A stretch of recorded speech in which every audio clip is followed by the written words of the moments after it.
Media sosial kini menjadi salah satu pilihan para peserta pemilu dalam meningkatkan elektabilitas mereka. Tidak adanya batasan dalam penggunaan jejaring sosial sebagai media kampanye membuat peserta aktif memanfaatkannya. Pesta Demokrasi Indonesia tahun 2014 semakin dekat. Para peserta pemilihan umum pun mulai gencar beraksi guna merebut suara rakyat. Salah satu medan pertarungan berkampanye yakni dalam ruang media sosial. Komisi Pemilihan Umum KPU pun telah menerapkan sejumlah aturan terkait pemanfaatannya.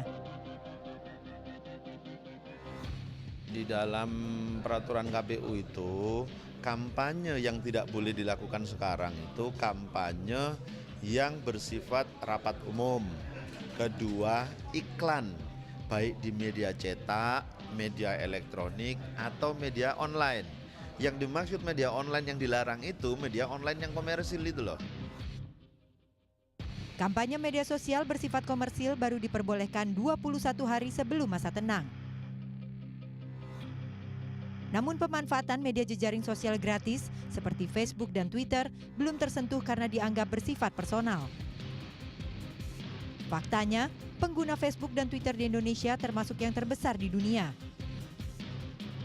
Terkait hal ini, KPU pun mempersiapkan pengawasan etikanya dengan melibatkan sejumlah lembaga, yaitu Badan Pengawas Pemilu atau Bawaslu, Komisi Penyiaran Indonesia atau KPI, serta Dewan Pers.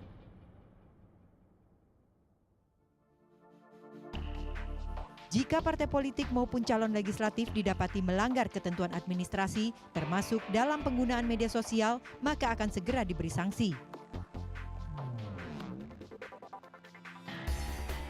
Sementara, maraknya sarana kampanye melalui media sosial guna menaikkan popularitas maupun elektabilitas dinilai memberi banyak keuntungan. Sebagian besar calon presiden dan calon anggota legislatif 2014 pun tidak menyanyiakan sarana gratis tersebut. Di antaranya Saan Mustopha, calon anggota legislatif daerah pilihan Purwakarta, Karawang, dan Bekasi.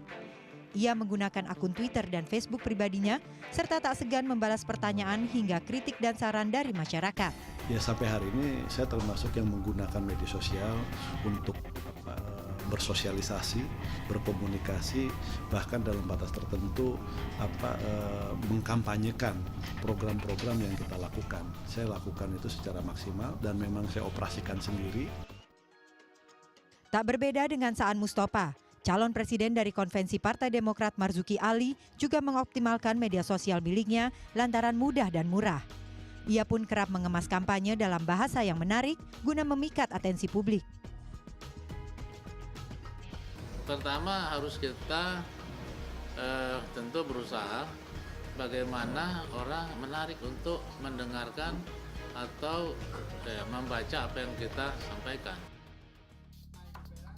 Sejauh ini memang tak ada larangan bagi para calon presiden maupun calon anggota legislatif yang akan maju di tahun 2014 terkait pemanfaatan media sosial sebagai media kampanye maupun alat meningkat elektabilitas.